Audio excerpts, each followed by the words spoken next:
kuishindania nini? Imani. Na tutaangalia katika kitabu cha Petro. Nikawa najiuliza, kitabu cha Petro, mwandishi ni nani? Kiliandikwa lini? Aliwaandikia akina nani?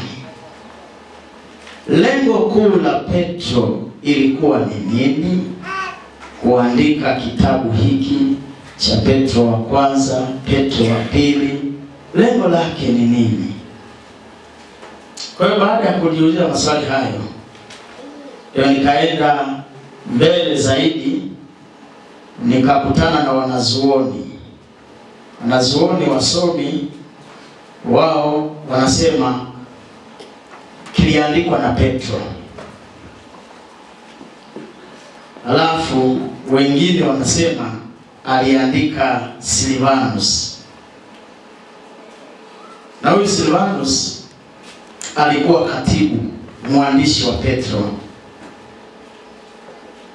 Nikaenda mbele zaidi kuuliza na kutafakari kwamba kiliandikwa mwaka gani. Wanazuoni hawa sasa kiliandikwa mwaka wa 80 kwenda mwaka wa 100, wengine wanasema mwaka wa 64. Nikagundua kwamba kutofautiana kwa wanazuoni ndio ukubwa wa elimu. Kwa hiyo utofauti wao ukanisaidia na mimi kuendelea kuchimba kuhusiana na kitabu hiki.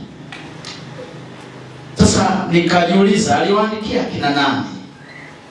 Nani aliyowaandikia?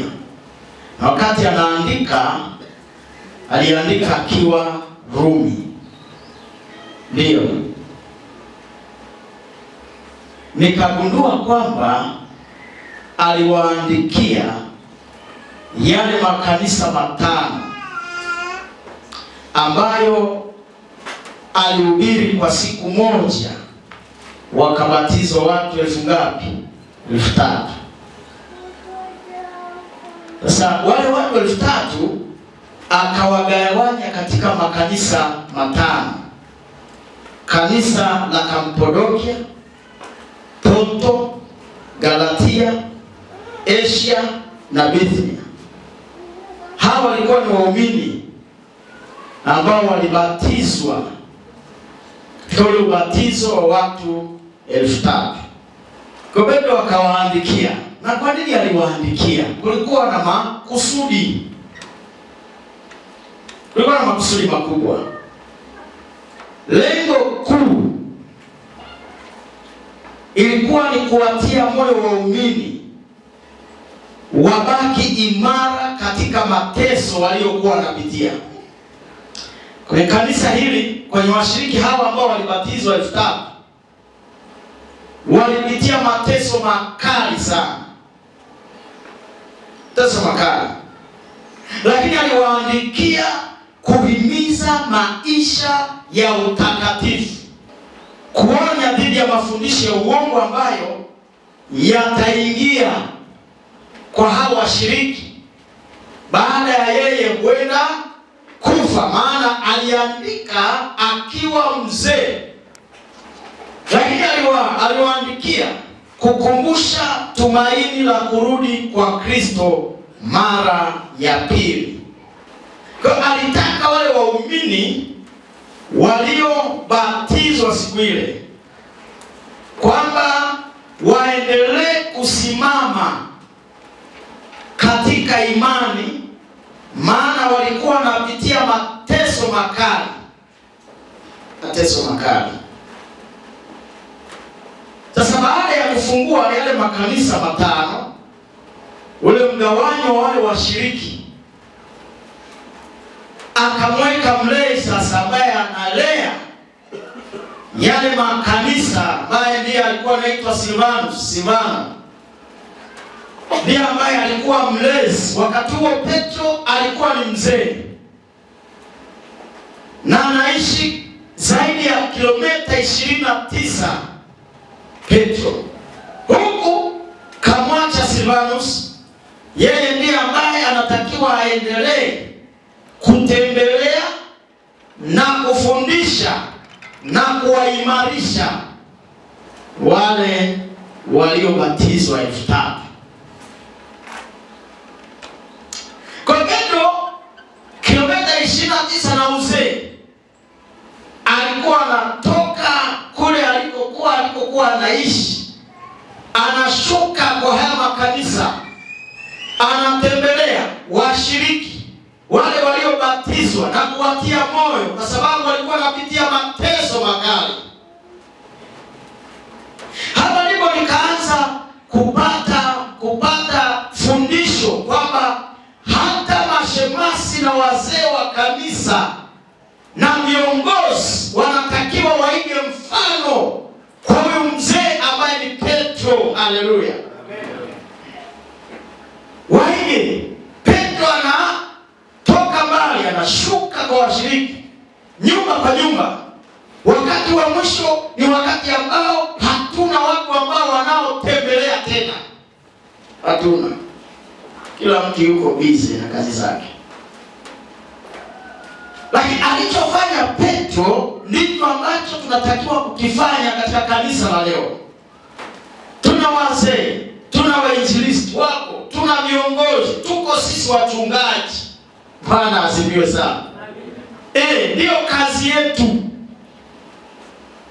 Hiyo ndio kazi ambayo tunajifunza kwa mzee kiongozi ambaye ni Petro. Sasa Petro wakati huu ambao sasa ameenda kwenye uzee na kanisa limeingia kwenye shida, kulikuwa na viongozi wa Kirumi ambao walikuwa ni makatili sana, waliokuwa wanatawala. Kuna mtu ambaye anaitwa Trajan na Pulchi. Hawa walikuwa ni viongozi waliokuwa makatili. Walikuwa wanaenda kwa washiriki wale waumini, wanawachukua watoto wao, wanaenda wanawaua, wanawachemsha, halafu wanapakua kama vile ulivyochemsha supu ya mbuzi na kuiweka kwenye kibakuli. Kwa hiyo walikuwa baada ya kuchemsha wale watoto, walikuwa wanawapakua kwenye vibakuli. Kwa kanisa likaingia mtafaruku. Washiriki wakapitia kipindi kigumu sana. Sasa washiriki, mtafaruku wa washiriki 3000 wakawa wanajiuliza, hivi kumwamini Yesu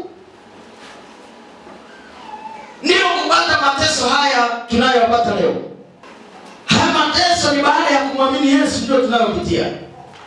Ikafika wakati washiriki wakabakwa, wanaume wakalawitiwa. Walikuwa ni viongozi makatili sana.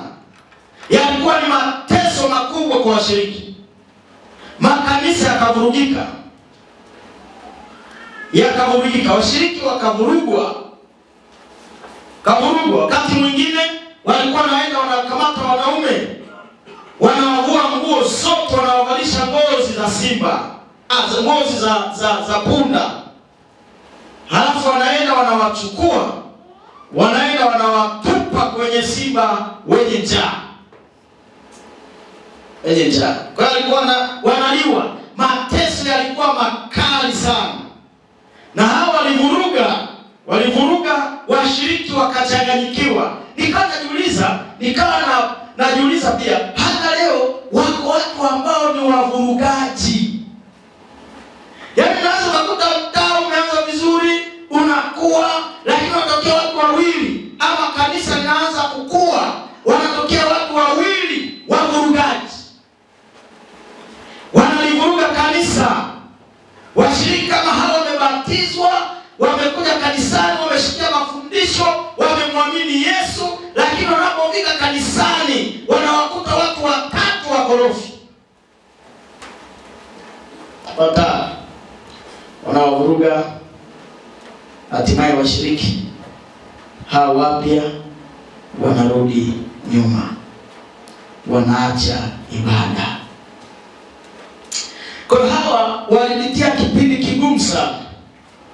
Wazee ambao walikuwa waaminifu waliowekwa, viongozi waliowekwa kwenye yale makundi yaliyogawanywa makanisa, wakawa wanawatuliza washiriki. Tulieni. Shiriki wanatulia, mateso yanaendelea. Wazee wa kanisa kazi yao kubwa ni kutuliza kanisa linapoyumba. Bwana asifiwe. Wako wazee ambao wanaingia kwenye mgogoro wakati mwingine kanisa linavurugwa na wazee wa kanisa. Lakini wakati huu washiriki wa makanisa, viongozi wa Kirumi wanaingia, wanawavuruga watu, wanawatesa washiriki. Wazee wa kanisa wanakuwa imara, wanawatuliza, wanawaambia tulieni tu. Mafundisho mlioyapata ndio yenyewe na imani hii ndio yenyewe. Tunapitia kwenye mateso, vumilieni. Washiriki wakati mwingine walikuwa wanajiuliza kwamba tumepata amani tukimfuata Yesu. Washiriki wanasema tuliacha ibada zetu kule.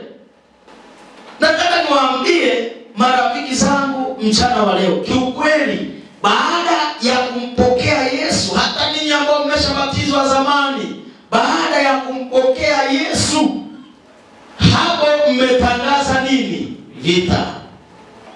Vita vitatoka kwa ndugu mliozaliwa nao. Vita vinatoka kwa marafiki. Vita vinatoka kwa wale ambao mnakuwa nao mtaani. Watawakatisha tamaa kwamba mmejiunga na imani hii.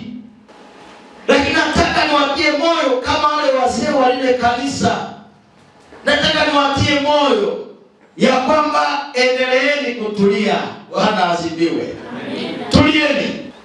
Maana hata sisi pia wote waliotoka humo walikuwa na vita. Walikuwa na vita kwa ndugu, marafiki na jamaa na wanafanya kazi wenzake. Vita vilikuwepo vya kutosha. Lakini ashukuriwe Mungu ambaye ametuita toka huko tulikokuwa, lakini tukaendelea kukuza imani, na hatimaye yanapokuja basi yanapita, yanatuacha tumesimama imara. Bwana asifiwe. Tumesimama imara. Sasa wakati vita vinaendelea, washiriki wamevurugwa, ndipo sasa viongozi wakakaa kikao kwamba sasa tufanyeje? Na Petro ni mzee, umri umeenda, na kushuka tena kutembelea washiriki haiwezekani. Tufanyeje? Wajumbe wakachaguliwa waende kwa Petro, na miongoni mwao alikuwa mlevi huyo ambaye ni Silvanus. Anasema twendeni tukamwambie Petro ya kwamba Petro, washiriki wamevurugwa, wamevurugika, vita, wamekatishwa tamaa. Petro ni mzee. Mwambie Bwana, kule makanisa yamevurugika Petro. Watu wanabakwa, watoto wanauawa, tumeteswa Petro. Wakati mwingine tumefungwa kwenye ngozi za punda, tumetupwa kwa simba wenye njaa. Petro wako kwa Petro, wametumwa kwa mzee ambaye ni Petro, umri umeenda. Petro anamwambia Silvanus, andika Silvanus. Silvanus anambia niandike nini mzee? Nitaandika nini? Washiriki kule wametuagiza, hali ni mbaya. Anamwambia sikiliza Silvanus, andika. Anauliza niandike nini mimi? Andika. Ndio Silvanus kama katibu wa Petro anaandika. Fungua Petro wa kwanza sura ya 5, lile fungu la 6 na fungu la 7. Anamwambia hivi Silvanus, andika haya. Anambia basi, Silvanus anaandika, basi nyenyekeeni chini ya mkono wa Mungu ulio hodari, ili awakweze kwa wakati wake, huku mkimtwika yeye fadhaa zenu zote, kwa maana yeye anajishughulisha sana kwa mambo yenu. Haleluya. Petro anamwambia andika. Anambia niandike nini? Watu wanauana kule. Anambia andika, waambie waendelee kunyenyekea chini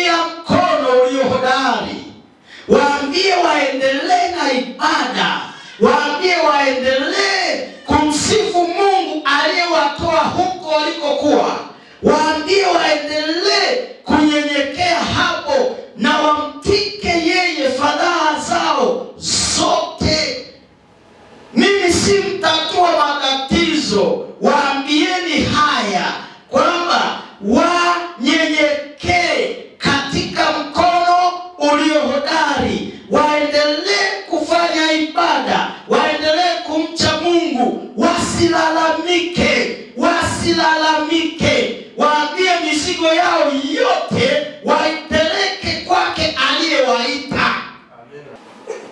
Waendelee kukaa miguuni pa Yesu, huku mkimbebesha fadhaa zenu zote. Msilie. Hizo ni changamoto tu za muda.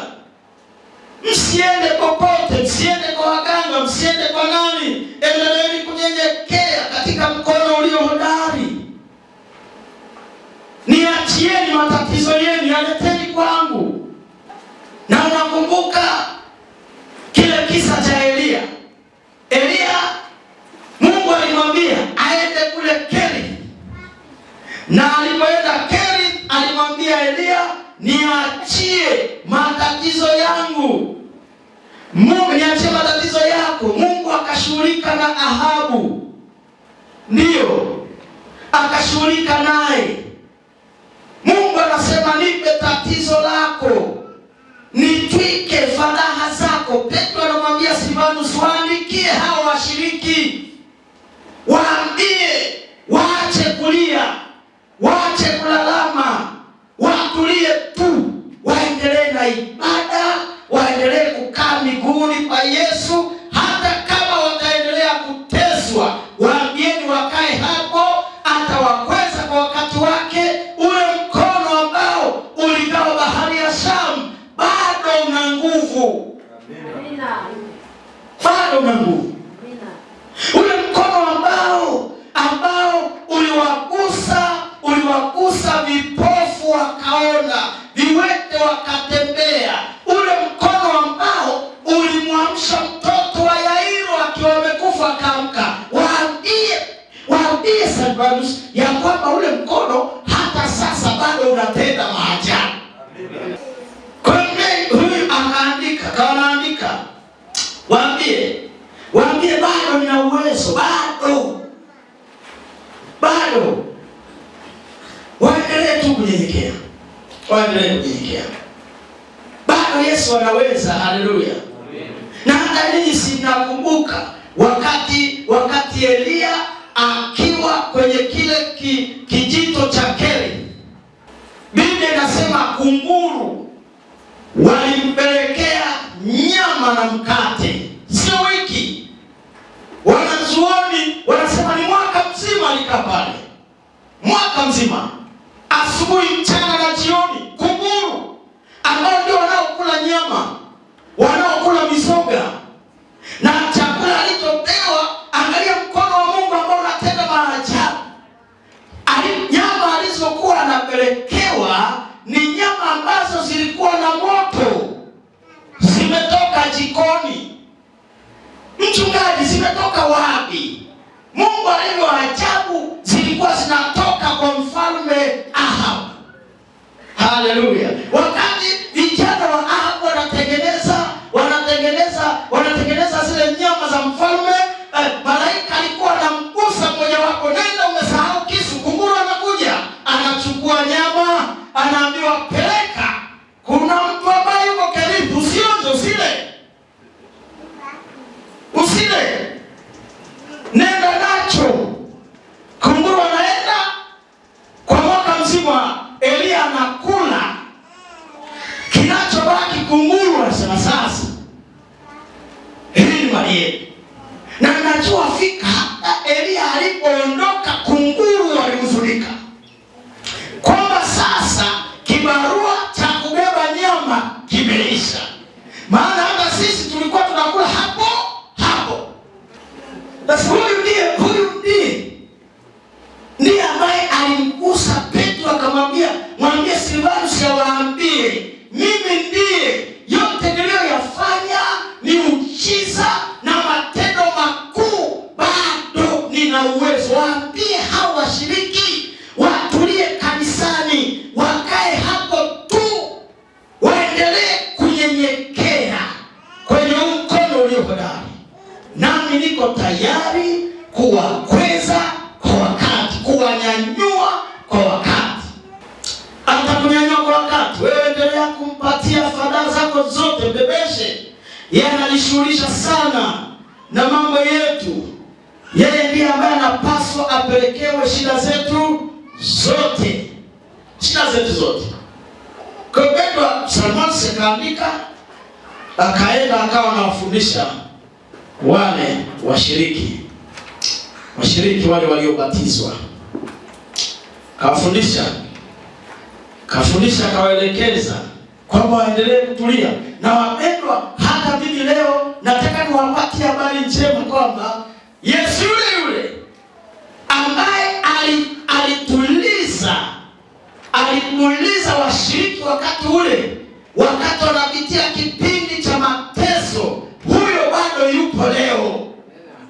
Na anatenda, mkono wake haujalegea. Yeye ndiye ambaye anaitwa Simba wa kabila la Yuda, mfalme wa wafalme. Ana uwezo wa kubadilisha maisha yako kwa sekunde tu, yakabadilika.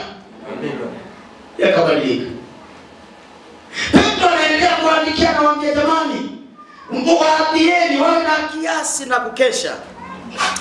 Wawe na kiasi na kukesha. Ibilisi hajalala, yupo macho. Anamtafuta mtu ammeze.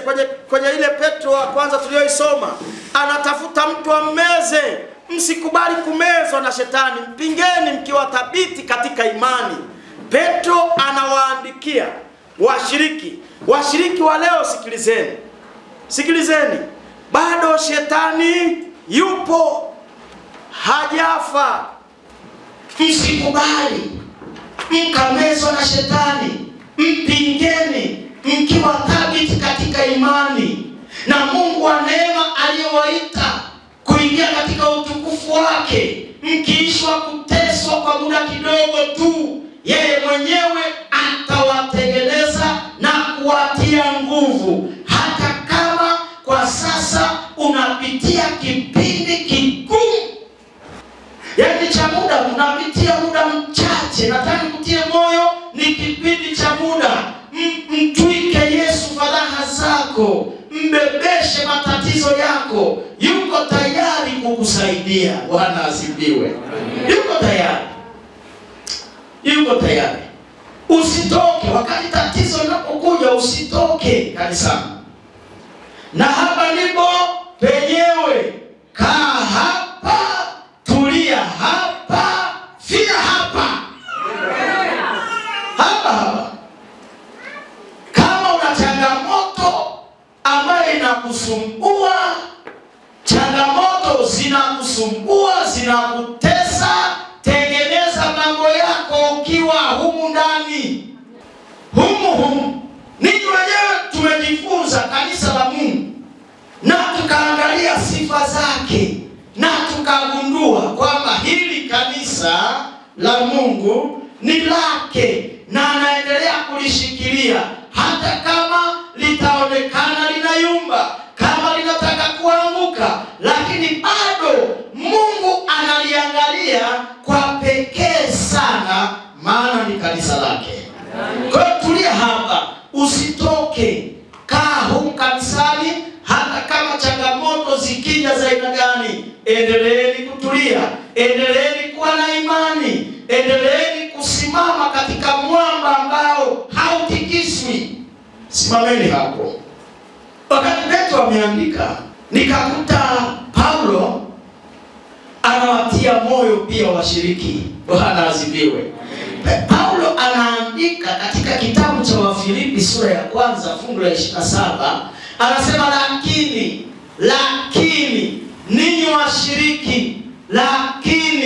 ninyi washiriki, mwenendo wenu na uwe kama inavyoipasa injili ya Kristo.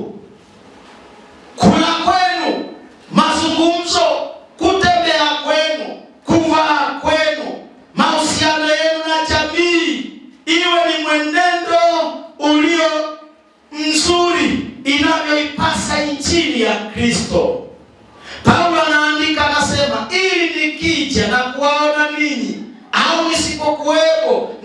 tusikie mambo yenu. Sikilizeni, ni kweli tumemaliza mkutano umeisha na tunaondoka, wengine hawatakuwepo hapa. Kule tuliko tusikie kwamba mnaendelea vizuri, kwamba bado mnaendelea na maombi, mnasoma neno, mmesimama imara, mmemaliza lile jengo limeisha.